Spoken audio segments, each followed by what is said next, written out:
Hello friends, welcome back to my channel. तो आज का हमारा टॉपिक है ब्रिक्स। जैसा आपको पता है कि जो आपके अपकमिंग एग्ज़ाम है, लेबोरेटरी अटेंडेंट का जो एग्ज़ाम होने वाला है या फिर जेकेपी कांस्टेबल का जो एग्ज़ाम है, वहाँ सिलेबस में आपने देखा होगा कि आपके पास मेंशन कर रखा है रीजनल ऑर्गेनाइजेशन, जिसमें आपको वेरियस रीजनल ऑर्गेनाइजेशंस के बारे में पढ़ना है, जैसे BRICS, SAARC, ASEAN, G20, G7। तो इन सबको हम वन बाय वन पढ़ेंगे और डिटेल लेक्चर पढ़ेंगे, बिकॉज आपको पता है जो एग्ज़ाम का पैटर्न है वो कितना डिफिकल्ट होता जा रहा है। तो एमसीक्यू पे फोकस नहीं करना है, अब आपको डिटेल लेक्चर पे ही फोकस करना है, ठीक है। एमसीक्यू कोई भी हो, किसी भी पैटर्न के हों, अगर आपने डिटेल लेक्चर कवर किए हैं तो आप इजीली जो है जो आंसर है मार्क कर पाएंगे। अब यहाँ पे हम पढ़ेंगे ब्रिक्स की हिस्ट्री के बारे में, करंट मेंबरशिप होगी, की ऑब्जेक्टिव्स क्या हैं, ठीक है। इसके साथ साथ इंपॉर्टेंट पॉइंट्स क्या है, इंस्टीट्यूशनल फ्रेमवर्क क्या है इसका, ये सारी चीज़ें हम पढ़ेंगे। और उसके बाद कुछ रिवीजन क्वेश्चंस हैं। ये न्यू पैटर्न पे एमसीक्यू नहीं है, आपका काम है डिटेल लेक्चर पढ़ना। एमसीक्यू का पैटर्न कोई भी हो, ठीक है, ये सिर्फ रिवीजन के लिए एमसीक्यू है। आप डिटेल लेक्चर पढ़िए तो होपफुली आप जो आंसर है वो करेक्ट मार्क करके आएंगे। तो बिना टाइम वेस्ट किए हुए लेक्चर पे आते हैं। तो सबसे पहले स्टार्ट करते हैं ब्रिक्स की हिस्ट्री से। तो जो ये टर्म ब्रिक्स है, ठीक है, ये जो टर्म आपके सामने ब्रिक्स लिख रखी है, ये इनिशियली ब्रिक्स नहीं थी, ये ब्रिक थी, ठीक है। और इस ब्रिक को कॉइन करने वाले जो पर्सन थे उनका नाम है जिम ओनेल। ये इंपॉर्टेंट है, याद रखना है आपको कि टर्म जो है ब्रिक की किसने कॉइन की है। और कॉइन की थी 2001 के अंदर, ठीक है। और कॉइन क्यों की थी उन्होंने, उनका क्या मानना था? उनका मानना था कि जो ब्राज़ील, रशिया, इंडिया और चाइना, ये आने वाले समय में वर्ल्ड की सबसे बड़ी इकोनॉमिक पावर के रूप में इमर्ज होंगे, ठीक है।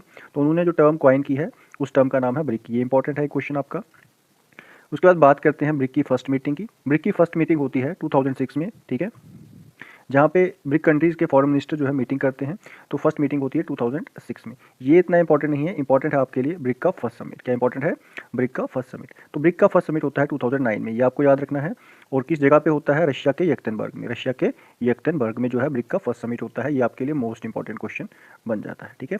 उसके बाद बात करते हैं ब्रिक किस तरह से ब्रिक्स बनता है, ठीक है।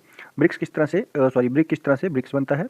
तो 2010 की बात है, दिसंबर 2010 में, जब साउथ अफ्रीका ज्वाइन करता है ब्रिक कंट्रीज़ को, ठीक है। जब साउथ अफ्रीका ज्वाइन करता है ब्रिक को, तो ब्रिक जो है ये ब्रिक्स में बदल जाता है, यानी ये जो एस है it stands for south Africa, ठीक है। तो जो साउथ अफ्रीका है ये अपना फर्स्ट समिट अटेंड करता है 2011 में चाइना के सान्या में, ठीक है। तो यहाँ पे जो है साउथ अफ्रीका अपना पहला समिट अटेंड करता है, ठीक है। इतना समझ आया आपको? ठीक है, इतना समझ आया तो थोड़ा सा आगे मूव करते हैं। अब समझते हैं करंट मेंबरशिप के बारे में, ठीक है, यानी ब्रिक्स प्लस के बारे में, ठीक है। अभी आपने ब्रिक्स के बारे में पढ़ा, ब्रिक्स से किस तरह से ब्रिक्स बना। जब साउथ अफ्रीका का एडिशन होता है ब्रिक के अंदर, तो ब्रिक जो है ब्रिक्स में बदलता है। अब आप पढ़ेंगे जो ब्रिक्स है वो किस तरह से ब्रिक्स प्लस में बदलता है, ठीक है। और हम देखेंगे कुछ मेंबर्स के नाम यहाँ पे जो ब्रिक्स के मेंबर हैं, ठीक है, एज ऑफ 2026। तो फाउंडिंग मेंबर की पहले बात करें तो फाउंडिंग मेंबर्स जो हैं, यानी जो पुराने मेंबर्स हैं जिस टाइम पे ब्रिक की फॉर्मेशन हुई थी, ठीक है, तो मेंबर्स थे ब्राज़ील, रशिया, इंडिया और चाइना, ठीक है, जिससे फॉर्मेशन हुई थी ब्रिक की। किसकी फॉर्मेशन हुई थी? ब्रिक की। देन 2010 में एडिशन होता है साउथ अफ्रीका का। 2010 में एडिशन होता है साउथ अफ्रीका का और ब्रिक बन जाता है ब्रिक्स। क्या बन जाता है? BRICS, BRIC। और एडिशन होता है एस का और ये बन जाता है ब्रिक्स, ठीक है। क्या बन जाता है? ब्रिक्स बन जाता है। क्लियर? इतना समझ आया आपको? इस तरह से ब्रिक जो है ब्रिक्स में बदला, ठीक है। अब आगे बात करते हैं इस तरह से ब्रिक्स आगे एक्सपैंड होता है 2024 से लेकर के 2025 में जो चेंजेस आए इनके बारे में हम पढ़ेंगे। तो कुछ नए एडिशन जो होते हैं, जैसे कुछ नई कंट्री जो ब्रिक्स की मेंबर बनती हैं, जैसे Egypt, Ethiopia, Iran, United Arab Emirates UAE, ठीक है, और इंडोनेशिया, ठीक है। तो ये 5 कंट्रीज़ हैं, 1 2 3 4 एंड 5, ठीक है। इन 5 कंट्रीज़ का एडिशन होता है। तो आपने देखा शुरू में कितनी कंट्रीज़ थी? 4, देन 1 का एडिशन हुआ, देन प्लस 5 4 हो गई। तो इस टाइम पे टोटल कितनी कंट्रीज़ हैं? 10 कंट्रीज़ हैं। कितनी कंट्रीज़ हैं ब्रिक्स के अंदर? टोटल 10 कंट्रीज़ हैं, ठीक है। ये आपको याद रखना है, यानी 10 मेंबर जो हैं ये फॉर्म करते हैं ब्रिक्स प्लस। क्या फॉर्म करते हैं? BRICS plus. क्लियर? इतनी चीज़ें समझ आई। देखिए इनविटेशन जो था अर्जेंटीना को भी था, ठीक है। इनिशियली अर्जेंटीना ने इस पर सोच विचार की थी, लेकिन फाइनली उन्होंने इसको डिक्लाइन कर दिया। ये आपको याद रखना है कि कौन सी कंट्री ने जो था इन्विटेशन को डिक्लाइन किया था, वो कंट्री है अर्जेंटीना। कौन सी है? अर्जेंटीना, ठीक है। और अर्जेंटीना के प्रेसिडेंट कौन थे उस समय? तो नाम यहाँ पे लिख रखा है जेवियर माइलेई, ठीक है। तो इनकी प्रेसिडेंटशिप में जो है अर्जेंटीना ने रिजेक्ट कर दिया, डिक्लाइन कर दिया ब्रिक्स के मेंबर बनने में, ठीक है, ब्रिक्स का मेंबर बनने में। उसके बाद बात करते हैं सऊदी अरबिया का क्या स्टेटस है ब्रिक्स के अंदर, क्या स्टेटस है इनका।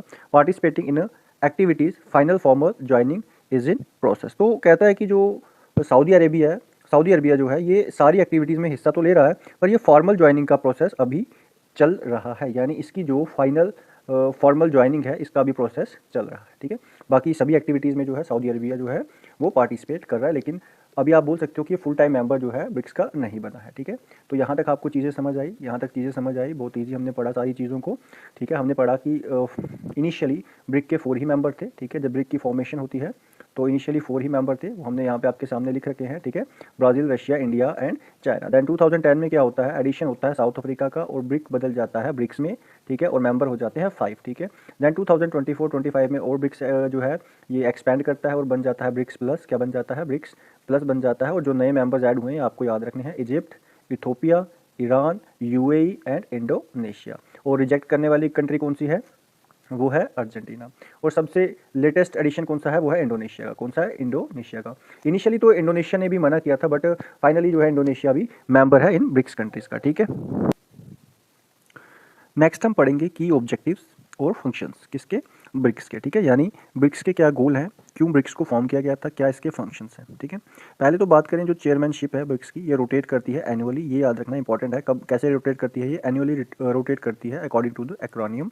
ठीक है, जो ब्रिक्स का एक्रोनियम है, यानी इस सीक्वेंस में जो है प्रेसिडेंसी दी जाती है, चेयरमैनशिप दी जाती है। यानी पहले ब्राज़ील को, फिर रशिया को, रशिया के बाद इंडिया को, फिर चाइना को, उसके बाद साउथ अफ्रीका को। ठीक है, ये एक जो पैटर्न रहता है चेयरमैनशिप का। अभी करंटली अगर हम बात करें 2026 की, किसकी, 2026 की, तो 2026 में जो प्रेसिडेंसी है यानी चेयरमैनशिप है, ये अभी इंडिया के पास है, करंटली इंडिया के पास है। ठीक है, इसको हम आगे बढ़ेंगे। फिलहाल हम देखते हैं फंक्शंस क्या हैं। फंक्शंस क्या है, एक फंक्शन है इकोनॉमिक कोऑपरेशन। ठीक है, इकोनॉमिक कोऑपरेशन, या फिर आप बोल सकते हो डी डॉलराइजेशन। जैसे मैं इसको आपको बताऊं सिंपल शब्दों में कि अभी तक आप देखें, अभी करंट टाइम तक अगर आप देखते हैं चीज़ों को, तो यूएस डॉलर पर निर्भरता जो है वो काफ़ी बढ़ती जा रही है। ठीक है, बढ़ती जा रही थी, बट अब इसको कम करने के लिए यानी अपनी लोकल करेंसीज का यूज़ करेंगी जो ब्रिक्स की कंट्रीज़ हैं, यानी डी डॉलराइजेशन करेंगे। क्या करेंगे, डी डॉलराइजेशन करेंगे, यानी डॉलर्स का यूज़ कम करना शुरू कर देंगे। ठीक है, डॉलर्स के यूज़ को लगभग खत्म करने की कोशिश की जाएगी ब्रिक्स कंट्रीज़ के द्वारा आपस में बिजनेस करने के लिए। ठीक है, यानी डॉलर्स का यूज़ नहीं किया जाएगा जब वो आपस में ट्रेड करेंगे। ठीक है, आपस में जब बिजनेस करेंगे तो वहाँ पे वो ब्रिक्स की अपनी करेंसीज का यूज़ करेंगे, जैसे रुपीज़ हो गया, ठीक है, यॉन हो गया, ठीक है, और रूबेल हो गया। तो अपनी करेंसी जो है उनका इस्तेमाल करने की कोशिश जो है की जा रही है, उस पर सोच विचार की जा रही है। ठीक है, और उसके लिए ब्रिक्स पे काम किया जा रहा है। जिस तरह से आप देखते हैं इंडिया के अंदर जो आपकी पेमेंट ऐप्स हैं, जैसे भारत पे है, गूगल पे है, फ़ोन पे है, इसी तरह से एक ब्रिक्स पे काम किया जा रहा है। ठीक है, ताकि जो ब्रिक्स की कंट्रीज़ हैं वो आपस में ट्रेड कर सकें और ब्रिक्स की करेंसीज में ही ट्रेड कर सकें, यानी डी डॉलराइजेशन किया जा सके। डी डॉलराइजेशन का मतलब है कि डॉलर पे जो निर्भरता है उसको कम करना है, डॉलर पे जो निर्भरता है उसको कम करना है। ठीक है, यहाँ तक समझ आया आपको। नेक्स्ट पॉइंट है global governance, advocating for the reform of UN Security Council and the Bretton Woods institutions like IMF and World Bank. तो इसका मतलब क्या है, इसका मतलब है कि यूएन सिक्योरिटी काउंसिल और आईएमएफ जैसे जो पुराने सिस्टम है उनमें बदलाव लाना, ताकि डेवलपिंग कंट्रीज़ की सुनवाई हो सके। ठीक है, आप पहले देखें तो आईएमएफ और वर्ल्ड बैंक पे डिपेंडेंसी थी, यानी वहाँ पे हम उन चीज़ों पे, उन बैंक्स पे डिपेंड रहती थी कंट्रीज़ फंडिंग के लिए, लोन के लिए। बट अब ब्रिक्स ने जो है अपना खुद का जो है एनडीबी जो है, एनडीबी जो है इस्टेब्लिश किया है, जहाँ से ब्रिक्स की कंट्री हेल्प ले सकती हैं, फंडिंग ले सकती हैं जब उनको ज़रूरत पड़ती है। ठीक है, यानी आईएमएफ और वर्ल्ड बैंक का अल्टरनेटिव ढूंढना। ठीक है, उस अल्टरनेटिव की तरफ जाना। ठीक है, यानी आईएमएफ और वर्ल्ड बैंक का अल्टरनेटिव जो है अब ब्रिक्स के पास है। ठीक है, नेक्स्ट पॉइंट है sustainable development, collaborative efforts in climate change, energy security and health care. ठीक है, तो कहने का मतलब है कि जितनी भी ब्रिक्स की कंट्री हैं कोलैबोरेटिव एफर्ट्स करेंगी सस्टेनेबल डेवलपमेंट के लिए। ठीक है, जैसे क्लाइमेट चेंज के लिए, एनर्जी सिक्योरिटी के लिए और हेल्थ केयर के लिए। ठीक है, एक दूसरे की मदद करेंगी। ठीक है, मिलजुल कर जो है वो इन चीज़ों के लिए एफर्ट करेंगे। लास्ट आ जाता है आपके पास पीपल टू पीपल एक्सचेंज। ठीक है, culture and academic collaborations between member Nations. ठीक है, कल्चर को लेकर के और एकेडमिक कोलैबोरेशन जो है ये मेंबर नेशन करेंगे। ठीक है, आपस में बिजनेस करेंगे। ठीक है, ये हमने पढ़ा ऊपर। और आपस में ये क्लाइमेट चेंज पे काम करेंगे, जो क्लाइमेट चेंज से इफेक्ट, जो नेगेटिव इफेक्ट्स हैं, ठीक है, उनको इम्प्रूव करने में ये काम करेंगे, एनर्जी सिक्योरिटी में काम करेंगे, हेल्थ केयर के लिए काम करेंगे, ग्लोबल गवर्नेंस के लिए काम करेंगे, ताकि जो डेवलपिंग नेशंस हैं उनकी भी सुनवाई हो सके। ठीक है, फंडिंग प्रोवाइड की जाएगी जो ब्रिक्स के मेंबर हैं उनको एनडीबी द्वारा। ठीक है, और डी डॉलराइजेशन की जाएगी, यानी डॉलराइजेशन की जो कंट्रीज़ डिपेंड रहती हैं डॉलर पे। ठीक है, जो कंट्रीज़ डॉलर्स पे डिपेंड रहती हैं, तो जो निर्भरता है डॉलर पे वो कम की जाएगी। ये सारी चीज़ें हमने इसके फंक्शन में पढ़ी। ठीक है, आपको समझ आया होगा। ठीक है, फंक्शन से कोई ज़्यादा क्वेश्चन आपके पास बनने वाले नहीं हैं, बट फिर भी एक थोड़ा सा आइडिया आपको रहना चाहिए, अगर रिलेटेड क्वेश्चन एग्जाम में आ जाता है तो आप मार्क कर सकते हैं। आगे बात करते हैं समिट्स एंड प्रेसिडेंसी। यहाँ से आपके इंपॉर्टेंट पॉइंट्स जो है निकलेंगे एग्जाम के लिए। अगर बात करते हैं चेयरमैनशिप की, तो ये रोटेट होती है एनुअली, अभी हमने पढ़ा इसको, ठीक है, अभी पढ़ा हमने, रोटेट करती है annually according to the acronym, BRICS के एक्रोनियम के अकॉर्डिंग जो है ये प्रेसिडेंसी जो है ये रोटेट करती है, ठीक है। हमने पढ़ा कि जो चेयरमैनशिप है पहले ब्राज़ील के पास, देन रशिया, देन इंडिया, फिर चाइना और फिर साउथ अफ्रीका, इस तरह से जो है ये एनुअली रोटेट करती है, हर साल बदलती रहती है। यहाँ पे हम रिसेंट कुछ समिट्स देखेंगे, जो 16 समिट था 2024 का, जो रशिया के पास चेयरमैनशिप थी जिस टाइम पे, ये कज़ान में जो है ये समिट करवाया गया था, रशिया के कज़ान में, ठीक है। तो टेक्निकली अगर हम देखें तो रशिया के बाद इंडिया की बारी थी, ठीक है, इंडिया के पास चेयरमैनशिप आनी चाहिए थी, तो अभी तक जो है ये ऑर्डर यहाँ पे ब्रेक हुआ है, तो रशिया के बाद जो है ब्राज़ील को दिया गया है, रशिया के बाद जो है चेयरमैनशिप ये ब्राज़ील को मिली है, तो यहाँ पे जो ये ऑर्डर है ब्रेक हुआ है, तो ये आपको याद रखना है, ठीक है। और 17 समिट हुई है, यहाँ पे ऑर्डर ब्रेक हुआ है, ठीक है। 2025 वाला समिट जो है ये 17 समिट है, जो ब्राज़ील के रियो डी जेनेरियो में हुआ, ठीक है। बट अब जो रिसेंट है, करंट जो चेयरमैनशिप है वो इंडिया के पास है, करंट चेयरमैनशिप जो है वो इंडिया के पास है। 18 समिट जो है इंडिया में कंडक्ट होगा 2026 में, क्लियर। तो ये पॉइंट्स आपको याद रखने हैं, ठीक है। यहाँ पे हमने देखा कि जो ये ब्रिक्स का जो ऑर्डर है चेयरमैनशिप का, वो यहाँ पे ब्रेक होता है, रशिया के बाद जो है ब्राज़ील को चेयरमैनशिप मिलती है, ठीक है। बट टेक्निकली रशिया के बाद ये इंडिया के पास आती है, और इंडिया के बाद चाइना के पास, और चाइना के बाद साउथ अफ्रीका के पास, क्लियर। और इंडिया का जो फोकस है, मेन फोकस, वो किन चीज़ों पे है, वो भी आपको देखना पड़ेगा कि जो इंडिया के पास अभी प्रेसिडेंसी है और इंडिया का मेन फोकस जो है वो किन चीज़ों पे है। देखो, इंडिया का फोकस है डीपीआई पे, यानी डिजिटल पब्लिक इंफ्रास्ट्रक्चर्स, लाइक जैसे यूपीआई आप पेमेंट करते हैं ना, तो इसी तरह से यूपीआई जैसी चीज़ों पे फोकस है, आधार को प्रमोट करने पे फोकस है, ठीक है, और टेररिज्म को ख़त्म करने में, ठीक है, काउंटर करना टेररिज्म को, ठीक है, और मल्टीलेटरल रिफॉर्म्स पे, ये वो 3 चीज़ें हैं जिन पे इंडिया का फोकस है, ठीक है। आपने याद रखना है DPI, digital public infrastructure, multilateral reforms और काउंटर टेररिज्म, ठीक है। तो ये वो पॉइंट्स हैं जिन पे इंडिया का फोकस है। इतना इंपॉर्टेंट नहीं है, ठीक है, इंपॉर्टेंट है आपके लिए समिट्स, मैं मार्क करते जा रहा हूँ जो चीज़ें आपके लिए ज़्यादा इंपॉर्टेंट है, ठीक है। इतना आपको समझ आया। तो नेक्स्ट हम देखेंगे कुछ और फैक्ट्स जो इसमें आपको याद रखने हैं। तो नेक्स्ट पॉइंट है आपका हेडक्वार्टर। तो ब्रिक्स के हेडक्वार्टर की अगर बात करें तो ब्रिक्स का कोई भी हेडक्वार्टर नहीं है, BRICS does not have a permanent secretariat या फिर central headquarter. Only the NDB bank, मैंने आपको बताया एनडीबी बैंक जो ब्रिक्स द्वारा बनाया गया है, सिर्फ इसका जो है हेडक्वार्टर है जो चाइना के शंघाई शहर में स्थित है, ठीक है, लोकेटेड है या सिचुएटेड है, कहाँ पे, चाइना के शंघाई में, क्लियर। उसके बाद आता है एक और इंपॉर्टेंट पॉइंट जो इंपॉर्टेंट है एग्जाम के लिए, ठीक है, एनडीबी भी इंपॉर्टेंट है, इसका हेडक्वार्टर भी इंपॉर्टेंट है, और ये भी इंपॉर्टेंट है कि ब्रिक्स का कोई भी हेडक्वार्टर नहीं है, ये भी इंपॉर्टेंट पॉइंट है, क्लियर। अब नेक्स्ट आ जाता है आपके पास डेक्लेरेशन, फोर्टेल्जा डेक्लेरेशन। क्यों इंपॉर्टेंट है Fortaleza declaration? Because the 2014 agreement that gave birth to the NDB and CRA.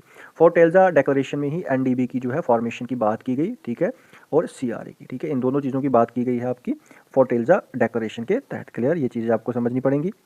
तो आगे इनके बारे में हम पढ़ेंगे, फिलहाल के लिए आप याद रखो सिर्फ कि फोर्टेल्जा डेक्लेरेशन क्या था। फोर्टेल्जा डेक्लेरेशन होता है 2014 में, यानी 2014 में, ठीक है, जहाँ पे जन्म हुआ एनडीबी का और सीआरए का, ठीक है। एनडीबी क्या है?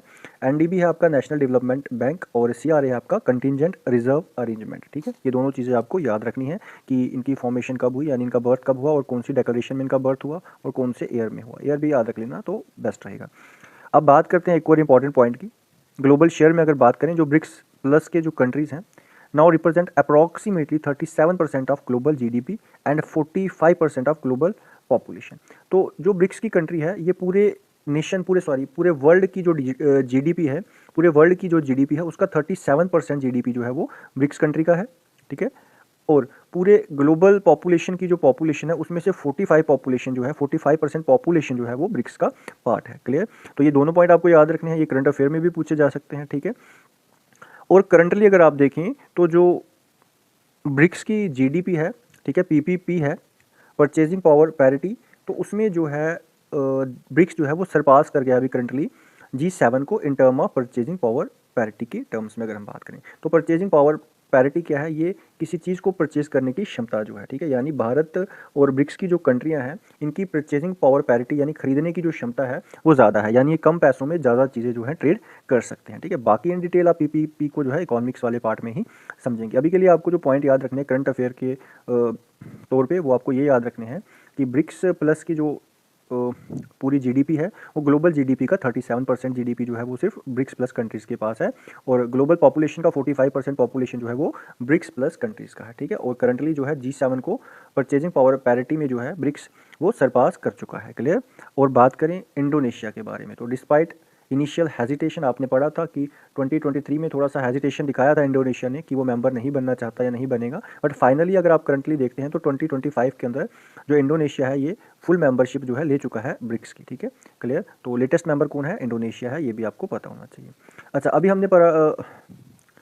हमने पढ़ा एनडीबी के बारे में, यानी इंस्टीट्यूशनल फ्रेमवर्क जो है ब्रिक्स का, इसके बारे में समझेंगे थोड़ा सा, ठीक है। तो सबसे पहले पढ़ते हैं एक इंस्टीट्यूशन एनडीबी के बारे में, ठीक है, नेशनल डेवलपमेंट बैंक। क्या है ये, नेशनल डेवलपमेंट बैंक, जिसको इस्टेब्लिश किया गया था 2014 में, यानी 2014 में इसको इस्टेब्लिश किया गया था। कौन सी समिट के दौरान, 6 समिट के दौरान, ठीक है। तो समिट में डेक्लेरेशन होता है फोर्टेल्जा डेक्लेरेशन, जिसके बारे में हमने पढ़ा। फोर्टेल्जा डेक्लेरेशन को हम क्यों कहते हैं, बिकॉज ब्राज़ील का एक शहर है फोर्टेल्जा, ब्राज़ील का एक शहर है फोर्टेल्जा, यहीं पे जो है ब्रिक्स का 6 समिट होता है और वहीं पे बात की जाती है एनडीबी को और सीआरए को इस्टेब्लिश करने की।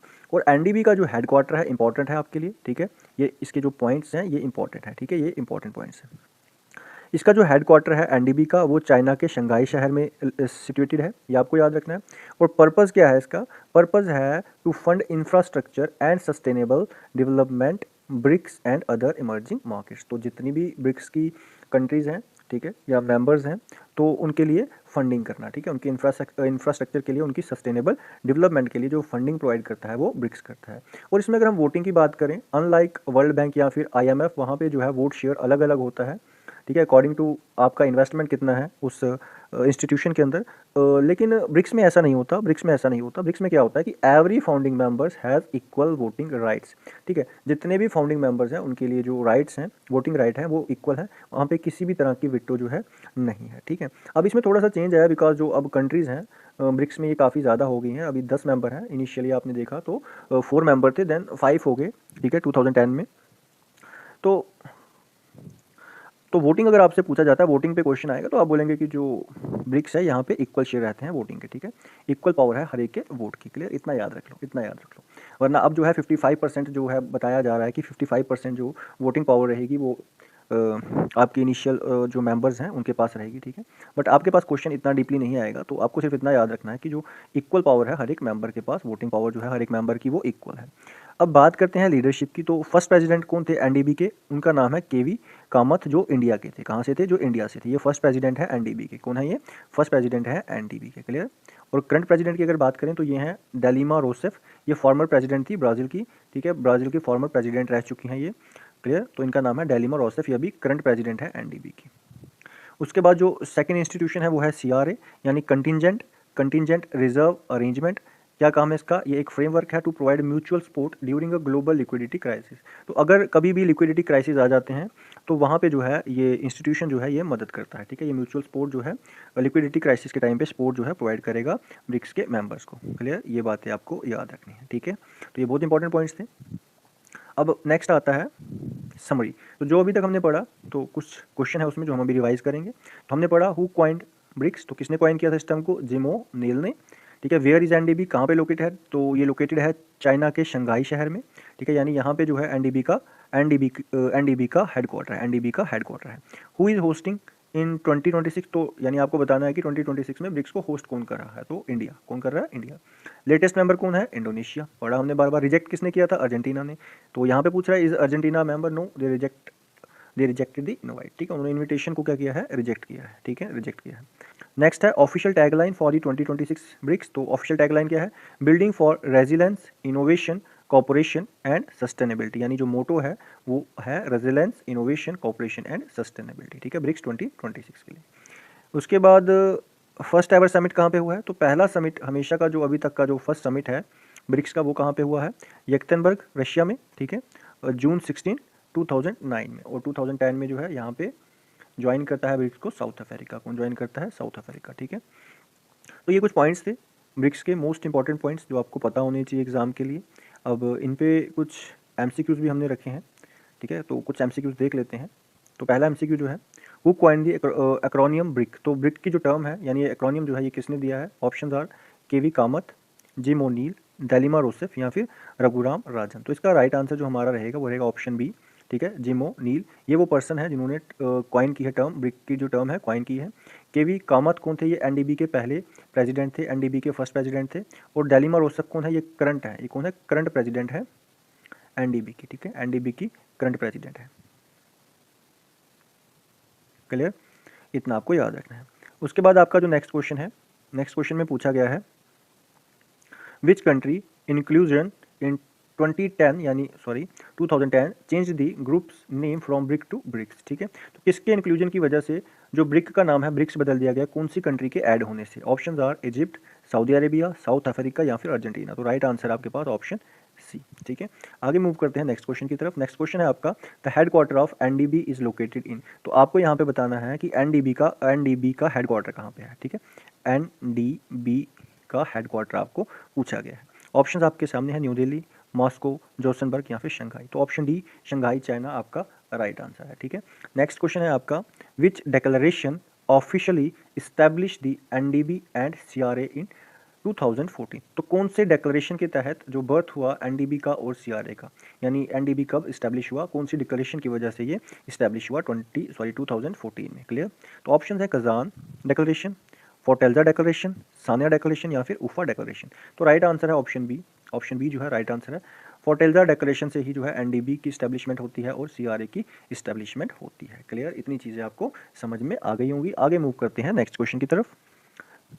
नेक्स्ट क्वेश्चन है question number 5th, who was appointed as the first president of NDB, ठीक है। तो किसको अपॉइंट किया गया था फर्स्ट प्रेसिडेंट के तौर पे, एनडीबी के फर्स्ट प्रेसिडेंट के तौर पे किसको अपॉइंट किया गया था? ऑप्शन है जिन लिक्विन, उर्जित पटेल, केवी कामत या फिर अजय भंगा। तो राइट आंसर है ऑप्शन सी केवी कामत, ठीक है, जिनको फर्स्ट प्रेसिडेंट बनाया गया था एनडीबी का। किसका? एनडीबी का। अजय भंगा कौन है? ये करंट प्रेसिडेंट है वर्ल्ड बैंक के। किसके? वर्ल्ड बैंक के ये करंट प्रेसिडेंट है, ठीक है, करंट प्रेसिडेंट है।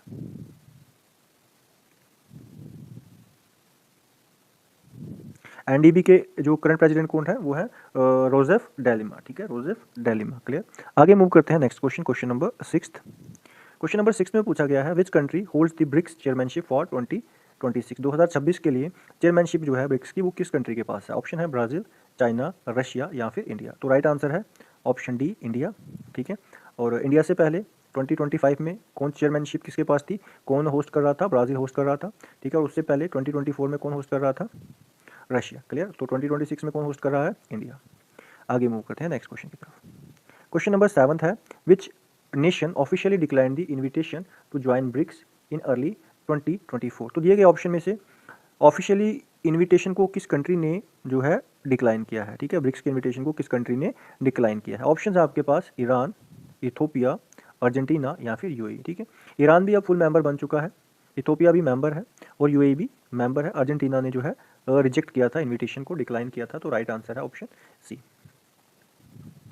नेक्स्ट क्वेश्चन है क्वेश्चन नंबर 8। क्वेश्चन नंबर 8 में पूछा गया है which south east Asian country finalized its full membership in BRICS in 2025। तो 2025 में कौन सी साउथ ईस्ट एशिया की कंट्री है जो फुल मेंबरशिप गेन कर चुकी है ब्रिक्स की? Options are Thailand, Vietnam, Malaysia या फिर इंडोनेशिया। तो मैंने बताया आपको लेटेस्ट कौन है? इंडोनेशिया है, जिसने 2025 में फुल मेंबरशिप गेन की है ब्रिक्स की, ठीक है। तो राइट आंसर है ऑप्शन डी। नेक्स्ट है क्वेश्चन नंबर 9। क्वेश्चन नंबर 9 में आपसे पूछा गया है in NDB what is the voting power of each founding members. तो जो फाउंडिंग मेंबर्स हैं उनके पास वोटिंग पावर कितनी है? Based on GDP, based on population, equal voting right या फिर वीटो पावर फॉर चाइना। देखिए मैंने अभी आपको इसके बारे में बताया कि जितने भी फाउंडिंग मेंबर हैं उनके पास इक्वल वोटिंग राइट है, ठीक है, इक्वल वोटिंग राइट है। ऑप्शन सी हमारा राइट आंसर है। आगे मूव करेंगे क्वेश्चन नंबर 10, जिसमें आपसे पूछा गया है what is the primary function of contingent reserve arrangement, यानी सीआरए का आपको पूछा गया है प्राइमरी फंक्शन बताओ, ठीक है, सीआरए का प्राइमरी फंक्शन बताओ। तो पढ़ा हमने अभी, तो डायरेक्ट आपको इसका आंसर पता होना चाहिए। क्या काम होता है इसका? फाइनेंशियल लिक्विडिटी को सपोर्ट करना, ठीक है, फाइनेंशियल लिक्विडिटी को सपोर्ट करना। तो ऑप्शन सी जो है आपके पास राइट आंसर रहने वाला है, ठीक है।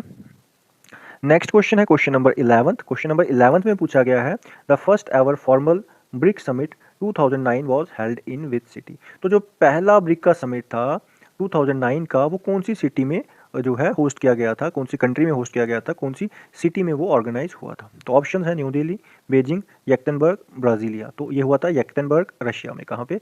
यक्टेनबर्ग रशिया में, क्लियर। तो राइट आंसर है ऑप्शन सी। नेक्स्ट क्वेश्चन है क्वेश्चन नंबर 12। क्वेश्चन नंबर 12 में पूछा गया है what is the approximate share of global population represented by BRICS plus. तो ब्रिक्स प्लस के पास कितने % पॉपुलेशन जो है वर्ल्ड की वो ब्रिक्स प्लस का हिस्सा है? तो ऑप्शन सी 45%। कितना? 45%। ठीक है, टोटल ग्लोबल पॉपुलेशन की 45% पॉपुलेशन जो है वो ब्रिक्स प्लस की पॉपुलेशन है। ठीक है, नेक्स्ट क्वेश्चन है क्वेश्चन नंबर 13। क्वेश्चन नंबर 13 में पूछा गया है D dollarization in BRICS refers to. तो डी डॉलराइजेशन का क्या काम है? ठीक है, मतलब ये क्या रेफर करता है D dollarisation? Banning the US dollar, increase करना trade in local currency, using only gold for trade, या फिर अडॉप्टिंग द यूरो। ठीक है, देखो ये दो चीज़ें तो है नहीं। क्या यूएस डॉलर को बैन करना ये मतलब है डी डॉलराइजेशन का, या फिर इंक्रीज करना ट्रेड को इन लोकल करेंसी? तो इसमें जो राइट आंसर रहेगा आपका ऑप्शन बी रहेगा कि लोकल करेंसी का यूज़ जो है वो इंक्रीज करना। ठीक है, लोकल करेंसीज का जो यूज़ है उसको इंक्रीज करना। ठीक है, यूएस डॉलर को बैन करना नहीं, लोकल करेंसीज का यूज़ जो है वो बढ़ाना है। ठीक है, नेक्स्ट क्वेश्चन है आपका क्वेश्चन नंबर 14। क्वेश्चन नंबर 14 में पूछा गया है which African country joined BRICS in 2024। 2024 में कौन सी अफ्रीकन कंट्री है जिसने ब्रिक्स को ज्वाइन किया? ठीक है, options are Nigeria, Kenya, Ethiopia या फिर अल्जीरिया। तो इनमें से एक ही कंट्री है जो ब्रिक्स का मेंबर है, वो है इथोपिया। ऑप्शन सी जो हमारा राइट आंसर इसमें रहेगा। ठीक है, ये अफ्रीकन कंट्री है इनमें से जो ब्रिक्स का पार्ट है। नेक्स्ट क्वेश्चन है क्वेश्चन नंबर 15, जिसमें आपसे पूछा गया है the BRICS presidency rotate annually according to. तो किसके अकॉर्डिंग जो है ब्रिक्स की प्रेसिडेंसी रोटेट करती है एनुअली? इकोनॉमिक ग्रोथ रेट के हिसाब से, alphabetical order of the acromion, या फिर डेट ऑफ ज्वाइनिंग, या फिर पॉपुलेशन साइज। तो हमने पढ़ा एक्रोनियम के हिसाब से जो है रोटेट करती है, अल्फाबेटिकल ऑर्डर जो है ब्रिक्स के अंदर। ठीक है, BRICS। ठीक है, तो पहले ब्राज़ील, देन रशिया, फिर इंडिया, फिर चाइना, फिर साउथ अफ्रीका। इस तरह से जो है प्रेसिडेंसी रोटेट करती है एनुअली। बट अभी आपने देखा जो रिसेंट 25 और 24, 25, 26 में जो ऑर्डर चेंज हुआ है, चेंज नहीं हुआ है, थोड़ा सा ब्रेक हो गया ऑर्डर। ठीक है, वरना जो ऑर्डर रहता है वो ये सेम ऐसे रहता है। ठीक है, जैसे इसका एक्रोनियम है। नेक्स्ट क्वेश्चन है question number 16, where is the permanent physical secretariat of BRICS located. तो परमानेंट इसका हेडक्वार्टर पूछा जा रहा है, परमानेंट फिजिकल हेडक्वार्टर आपसे पूछा जा रहा है। तो ऑप्शन आपके पास हैं संघाई, मॉस्को, न्यू दिल्ली, या फिर नो परमानेंट सेक्रेटरीट एग्जिस्ट। तो कोई भी परमानेंट हेडक्वार्टर इसका नहीं है, ऑप्शन डी आपका राइट आंसर रहेगा। शंघाई में जो है एनडीबी का हेडक्वार्टर है। किसका? एनडीबी का हेडक्वार्टर है। Clear?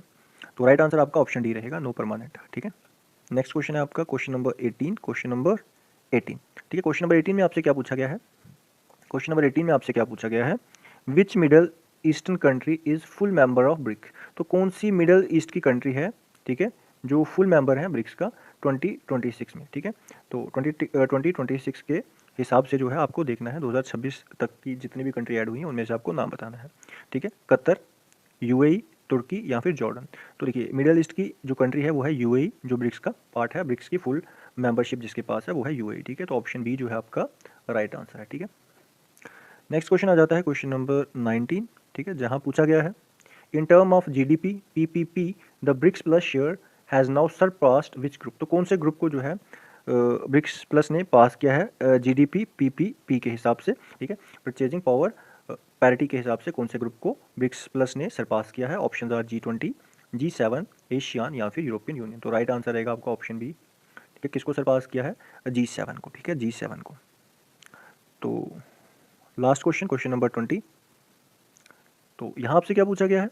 India's theme for the 80th BRICS summit 2026 focuses on. तो किस पे फोकस करता है जो आपका अभी 2026 वाला समिट होना है इंडिया के अंदर? तो ऑप्शंस आपके सामने दे रखे हैं, इसका आंसर आप मार्क करेंगे। ठीक है, मैंने बताया इसको लेक्चर में, तो आंसर ये आप मुझे बताएंगे। ठीक है, देखो अगर आपको कंटेंट पसंद आ रहा है, डेटा पसंद आ रहा है, तो आपका एक ही काम है, वीडियो को लाइक करना है, शेयर करना है और चैनल को सब्सक्राइब करना है।